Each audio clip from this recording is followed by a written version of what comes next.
तो मैं सबसे पहले मैं स्वयं गुरुदेव से ये प्रश्न करना चाहता हूँ कि गुरुदेव आप श्री ने फरमाया कि विद्या है वह घमंड देती है, विनय से विद्या आती है और विद्या से घमंड भी आता है। तो भंते विद्या ज्यों ज्यों बढ़ती है इसलिए घमंड आता है या हमारी अविद्या के कारण घमंड आता है? इसमें मूल रहस्य क्या है, हम गुरुदेव से यह समझना चाहिए। देखिए, विद्या अपने आप में बहुत पवित्र चीज है। मतलब ज्ञान से बढ़कर कोई पवित्र चीज दुनिया में मिलनी भी मुश्किल है। होता क्या है, वास्तव में ज्ञान घमंड पैदा नहीं करता, परंतु ज्ञान के निमित्त से हमारे भीतर मोहनीय क्रम जो है, तो संज्ञाएं हैं, राग द्वेष विकार हैं, उन विकारों को ज्ञान के निमित्त से उभरने का मौका मिल जाता है। तो वास्तव में ज्ञान अहंकार नहीं बढ़ाता, पर ज्ञान का निमित्त पाकर वो भीतर का हमारा संस्कार है अहंकार का, उसको बाहर आने का मौका मिल जाता है। और उसमें भी जो अध्यात्म विद्या होगी, यह बाह्य विद्या भूगोल खगोल आदि, वो निमित्त बन सकती है अहंकार को बढ़ाने में। जहाँ आत्मा की विद्या है, आत्मा आत्मा आत्मा, वो विद्या तो अहंकार को नष्ट करने वाली होती है। इसलिए विद्या अहंकार को बढ़ाने में निमित्त बन सकती है। अभी आचार्य प्रवर ने फरमाया था भाव अवमोदरिका, और भाव अवमोदरिका के अंतर्गत जैसे अभी मुनिश्री ने पूछा भी था, ज्ञान और सत्ता का अहंकार नहीं करना चाहिए। मैं मंचासीन दोनों विभूतियों से पूछना चाहूँगा कि आप दोनों ज्ञान और सत्ता के शिखर पर आरूढ़ हैं, फिर भी अहंकार मुक्त हैं। आपने ऐसी कौन सी साधना की जिससे आप अहंकार मुक्त? मैं अहंकार मुक्त हूँ, ये अहंकार अभी मुझ में नहीं है, क्योंकि मैं उसको नहीं कर सकता। पता नहीं, इधर उधर प्रकट भी होता होगा, लोगों को उसका कष्ट भी होता होगा, मुझे पता नहीं, लेकिन अहंकार मुक्त हो ये इच्छा मन में जरूर है। ऐसे विचार करता हूँ तो मुझे ध्यान में आता है कि जो पहली बात बताई और दूसरी बात बताई, अनुशासन और संयम, वो मनुष्य के अहंकार को नष्ट करती है कि नहीं पता नहीं, लेकिन नियंत्रण में रखने के काम तो जरूर आती है। अब मैं संघ का सरसंघ चालक हूँ, मैं कहूँगा वैसा संघ के स्वयंसेवक करेंगे। ये सत्ता मुझे संघ ने दी है, उसका उपयोग करने के लिए कहा है। अहंकार करूँगा तो उसका दुरुपयोग होगा, लेकिन मैं अहंकार नहीं करूँगा इसकी गारंटी क्या है? संघ में एक अनुशासन है, संघ स्थान पर स्वयंसेवक जमा होते हैं, तो मेरी आज्ञा से शाखा नहीं लगती, शाखा मुख्य शिक्षक की आज्ञा से लगती है। मुख्य शिक्षक 9वीं में पढ़ने वाला भी हो सकता है, संघ का 2 साल पुराना स्वयंसेवक भी हो सकता है। उसने कहा दक्ष, तो मैं 50 साल पुराना संघ का सरसंघ चालक वहां हूं, मुझे भी दक्ष करना आवश्यक है। इसका जब तक मैं पालन करते रहता हूं, तब तक मेरे शरीर मन बुद्धि में भाव है कि तुम सबसे बड़े बन गए हो, अपने कारण नहीं, संघ ने बनाया है। कुछ देखकर भी बनाया होगा तो भी तुम भी किसी की आज्ञा में हो, उस आज्ञा का पालन करना है, ये नियम है, उसका मैं पालन करता हूं। उस पालन को करने के लिए बुद्धि कहती है अरे उसने कह दिया तुम क्या, तुम तो सबसे बड़े हो, तुम मत करो। जैसा हमारे संविधान में ऐसा है कि किसी बैठक में सरसंघ चालक को रहना अनिवार्य नहीं है, और किसी भी बैठक में वो बिना निमंत्रण जाके उस बैठक को निर्देशित कर सकता है। संविधान में है, लेकिन किसी भी सरसंघ चालक ने अभी तक इसका उपयोग नहीं किया। मैं भी नहीं करूंगा, अभी तक किया नहीं और करूंगा भी नहीं, क्योंकि बैठक के नियम है, बैठक लेने वाला निश्चित है। अखिल भारतीय बैठक हमारी होती है, हमारे जो सरकार्यवाह है वो बैठक के अध्यक्ष रहते हैं, मेरी केवल उपस्थिति रहती है। अहंकार के कारण मेरे मन में आ जाएगा कि सरकार्यवाह तो मेरे से एक कदम नीचे है, तो वो अध्यक्ष और मैं उपस्थित है, मैं नहीं जाऊंगा बैठक में। ऐसे मन में आया तो करने की स्वतंत्रता संविधान में है, लेकिन मेरे मन में आएगा नहीं, और आया तो सरकार्यवाह भी कान पकड़ के मुझे कहेगा कि ये संघ की आज्ञा है, बैठक में चलो। ये वास्तविक है। पूजनीय गुरुजी हमारे द्वितीय सरसंघ चालक, उनको नाम प्रसिद्धि इससे बहुत चिढ़ थी। अब 1951 में संघ की आर्थिक हालत बहुत खराब थी, प्रचारकों को भी नौकरी करके पैसा कमा के संघ में देना पड़ता, अनेक लोगों को भूखा रहना पड़ता। इसको ठीक करने के लिए पैसा समाज से मांगना तो किसके नाम पर, एक ही थे हमारे पास, गुरुजी। इसलिए हमारी प्रतिनिधि सभा ने तय किया उनका प्रवास। गुरुजी ने उसको ना कर दिया बैठक में।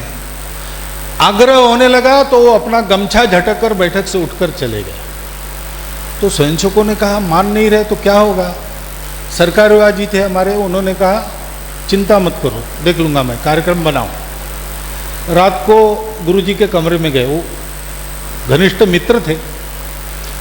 उन्होंने कहा ऐसा ऐसा प्रवास तय किया है। गुरुजी ने कहा आपको किसने कहा कि ये प्रवास मैं करने वाला हूँ? तो ले कहा किसने नहीं, मैं संघ का सरकार्यवाह हूँ, संविधान था, संघ को चलाने वाला मैं हूँ और मेरी ये योजना है, इसलिए आपको करनी ही पड़ेगी। यह संवाद होने के बाद गुरुजी ने मान लिया। ये अपने अपने संघ के अनुशासन में व्यवस्था रहती है। सब प्रकार का शरीर मन बुद्धि का संयम बरतते हुए हर हालत में उस अनुशासन में रहे तो अहंकार समाप्त होने के बारे में तो मैं कुछ नहीं जानता, लेकिन अनुभव मेरा है कि जो भी अपना अहंकार है वो नियंत्रण में तो जरूर रहता है। जो प्रश्न पूछा गया, भागवत साहब ने बात बताई, मैं अपनी बात अब बताना चाहूँगा क्योंकि मेरे से भी पूछा गया है। देखिए कि अहंकार नहीं है यह तो कहना बहुत कठिन बात है कि हम छद्मस्त हैं, इंसान हैं, तो किसी कोने में चेतना के किसी भाग में अहंकार हो सकता है, परंतु अहंकार की अल्प मात्रा है या ज़्यादा, इतना फर्क पड़ सकता है। जैसे भागवत साहब ने कहा अध्यक्षता सरकार्यवाह करते हैं, तो हमारे यहाँ तो कोई मीटिंग गोष्ठी मेरे पास हो, उसका अध्यक्ष भी एक तरह से मैं ही रहता हूँ और संचालन भी मैं ही करने वाला, कोई दूसरा न अध्यक्ष है, सर्वोच्च मुझे ही माना जाता है। निर्देश भी मेरा, अध्यक्षता भी मेरी, संचालन भी मेरा, मोटा मोटी यह क्रम रहता है। यानी इतना स्थान, इतना सम्मान, इतना अधिकार मुझे दिया गया, प्राप्त है। परंतु मैं ये अगर सोच लूं कि मैं इतना बड़ा, मैं टाऊ वैसा निर्देश दे दूं, तो सोचने की बात है यह अधिकार किस विश्वास के आधार पर मुझे दिया गया है। अगर मैं टाऊ जैसे कुछ भी कर दूं तो अधिकार देने वाले भी सोचते ऐसे आदमी को अधिकार दिया जाए या नहीं दिया जाए, तो देने वालों ने भी ध्यान देकर दिया होगा। तो ध्यान देकर दिया हो तो मैं उनके विश्वास पर खरा उतरूं, यह मेरा कर्तव्य होता है। तब यह भावना मन के भीतर में रहती है कि मुझे यह जो मौका मिला है वो सेवा के लिए मिला है, न कि कोई अहंकार करने के लिए मौका दिया गया है।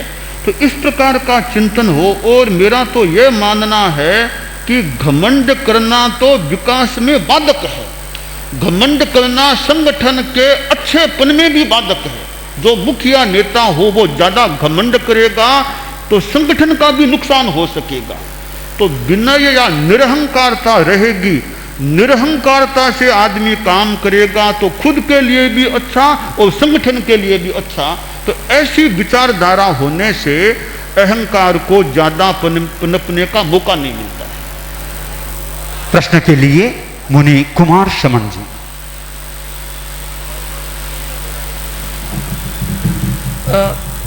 मैं आदरणीय भागवत जी से पूछना चाहूँगा।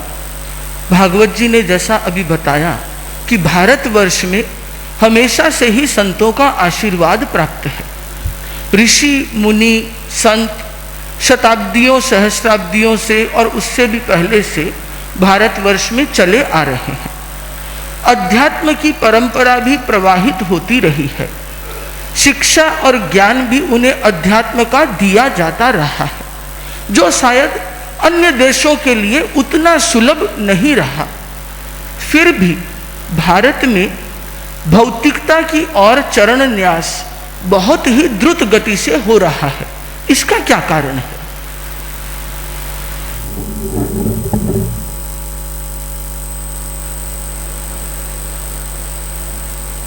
मनुष्य की स्वाभाविक प्रवृत्ति,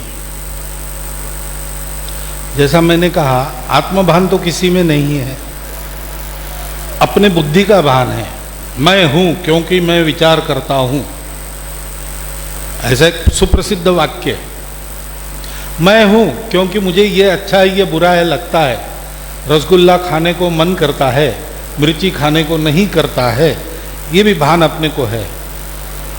और मुझे अच्छा सुनना है, अच्छा देखना है, अच्छा खाना है, अच्छा पहनना है, शरीर के भोगों का भी भान मनुष्य को है। तो पानी को अगर नीचे बहाना है तो पंप नहीं लगाना पड़ता, केवल रास्ता देना पड़ता है। पानी को ऊपर खींचना है तो शक्ति लगानी पड़ती है, और शक्ति लगाने की प्रवृत्ति उत्पन्न होने के लिए आलस्य जाना पड़ता है। जब जब हम देखेंगे कि भौतिक सुख सुविधा बढ़ी है,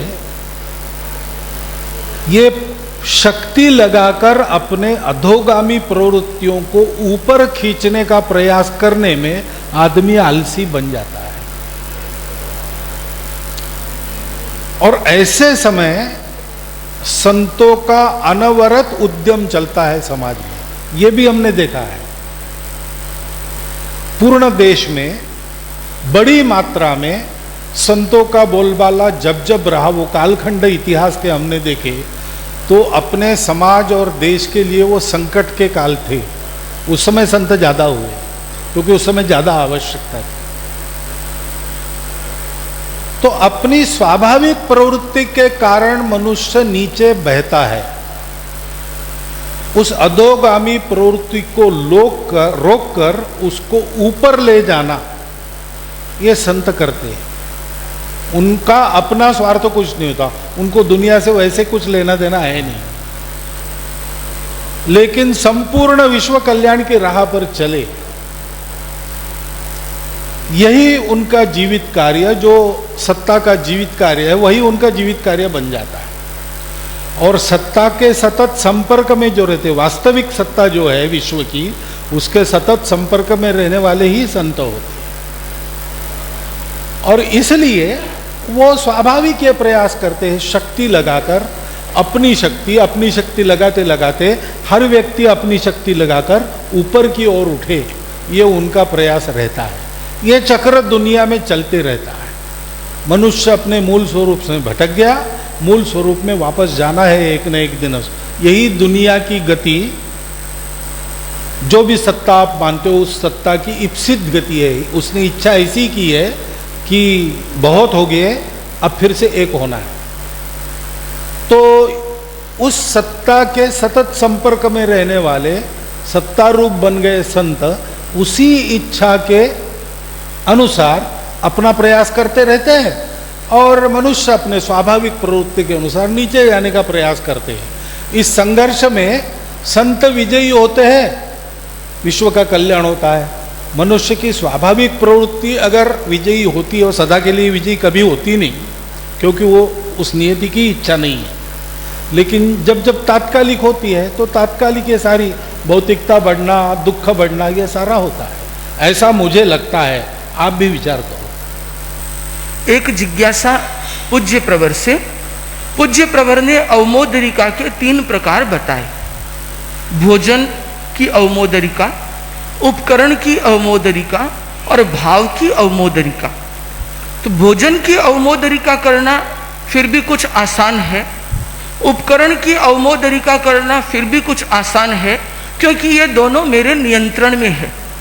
भाव की अवमोदरिका करना शायद सबके लिए इतना संभव नहीं होता, क्योंकि उसके ऊपर कुछ नियंत्रण है और कभी कभी ऐसी परिस्थिति होती है कि व्यक्ति न चाहते हुए भी या उस परिस्थिति के वश अपने भाव पे नियंत्रण नहीं रख पाता, क्रोध कर बैठता है, अहंकार कर बैठता है। तो उसका क्या उपाय हो कि वह भावों पे भी उतनी ही आसानी के साथ नियंत्रण स्थापित कर सके। देखिए कुमार समन जी, भाव एक ऐसा तत्व है, वो हमें यूं दिखाई नहीं देता, भीतर में रहने वाला तत्व है। दिखाई दे उस पर तो नियंत्रण फिर भी आदमी सीधा आसानी से कर भी ले, जो दिखाई नहीं दे उस पर नियंत्रण करना कुछ कठिन काम तो हो सकता है, परंतु कठिन भले हो असंभव बात भी नहीं है सबके लिए। जैसे गीता में कहा गया ना, भगवत गीता में श्री कृष्ण ने कहा, जब अर्जुन ने पूछा था कि चंचलम ही मन है कृष्ण प्रमाथि बलवद दृढ़ तस्याहम निग्रहम मन्ये वायोरिव सुदुष्करम। अर्जुन बोला कि हे श्री कृष्ण, ये मन चंचल है, प्रमाथि है, मजबूत है, उसका निग्रह करना हवा को बस में करना जितना कठिन काम है। तब श्री कृष्ण कहते हैं, असंशयम महाबाहो मनो दुर्निग्रहम चलम अभ्यासे न तो कौंतेय वैराग्येन च गृह्यते। कि हे अर्जुन, निस्संदेह है मन को बस में करना मुश्किल है, यह चंचल भी है, परंतु अभ्यास के द्वारा, वैराग्य के द्वारा इसको निगृहित किया जा सकता है, नियंत्रित किया जा सकता है। और फिर तुम तो कुमार जी प्रेक्षा ज्ञान की बात जानने वाले हो, तो प्रेक्षा ज्ञान एक उपाय है जिसके द्वारा भावों की अवमोदरिका हो सके।